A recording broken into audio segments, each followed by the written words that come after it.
আজ গেছিলাম কাটোয়ার খেপি মায়ের মন্দিরে। হাই, আমি কোয়েল। আমার একটা ফ্রেন্ডের বার্থডেতে আমরা সব ফ্রেন্ডরা একসাথে মিলে গেছিলাম খেপি মায়ের মন্দিরে।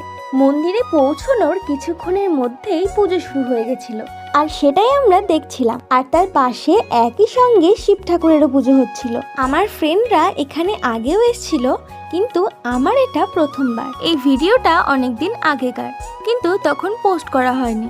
এদিকে দেখি দুর্গাপুজোর জন্য ঠাকুর বানানো শুরু হয়ে গেছে, যেটা আমি প্রথমবার এত কাছ থেকে দেখলাম। এরপর আমরা সবাই মিলে বসে গেছিলাম প্রসাদ খেতে। তো ফার্স্টেই আমাদেরকে একটা থালা আর একটা জলের বোতল দিয়ে দিয়েছিল। তারপর দিয়েছিল লাল শাক আর বেগুনি, যেটা খেতে আমার খুবই ভালো লাগে। এরপর ছিল বাসন্তী পোলাও আর তার সাথে চানা মশলা। এটার কম্বোটা জাস্ট অসাধারণ লাগে। তারপর ছিল ছানার বড়া, ভাত, ডাল, আরো অনেক কিছু, যেগুলো খেতে খুবই সুন্দর ছিল। এরপর আমরা খাওয়া শেষ করে কিছু ফটো আর ভিডিও ক্লিক করে বাড়ি আসার জন্য বেরিয়ে পড়েছিলাম। আমরা সবাই অনেক ভালো থেকো। আজকের মতো টাটা।